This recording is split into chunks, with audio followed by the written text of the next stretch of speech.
Growing up in Maple Village, you live by two rules. Work hard around the farms and stay away from the man in the mist. Just outside of my village to the south is a large tower that serves as a grave site for the people that live and work there. To the east are old ruins where some of the older, braver kids like to explore. And to the north and west are the local ranches and farmland. But you're probably more interested in who the man in the mist is, as most people are. In elementary school, the popular kids used to scare younger kids with stories about the man. That he was a vampire or a ghost, that in the middle of the night he would come into your home and take you away at random. My dad always referred to him as a homeless man or a drifter, living between the ruins and Memorial Tower. My grandmother, however, being from an older generation, believes him to be a Wiccan of some kind, performing rituals at the top of the tower and in the ruins using the spiritual and supernatural energies of those places to gain occult powers. What we do know for sure is that every single evening at 11:50 p.m., he emerges from the ruins and hikes down to Memorial Tower, where he exits at 6 a.m. the next morning to return to the ruins. No one follows him, he speaks to no one, and he's never once gone into town for anything.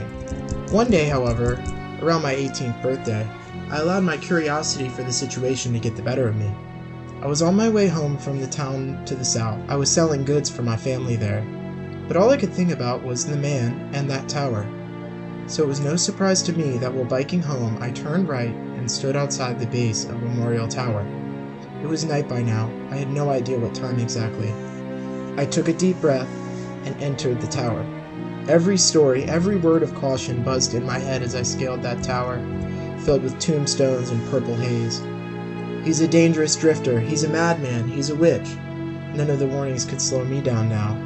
I reached the top of the tower. The haze was thick, but in the center sat a tombstone. Here lies my beloved Cecilia. Words cannot express how much I cherish what we had. I will honor you every day that I have left on this cruel earth. A voice spoke from behind me. I was stunned, too startled to turn around. My wife was taken from me 3 years ago, killed in our home by the ruins. She loved archaeology and studying the ancient history in those caverns. We had an amazing life. She had an amazing life, and it was cut short.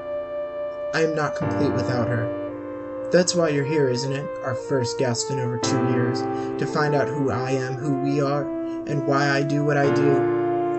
We do not truly know what we have until it is gone. I am a monster, but not the one they make me out to be. I am a monster because I cannot let go of what is lost. He walked towards me as I lowered my head and stepped to the side.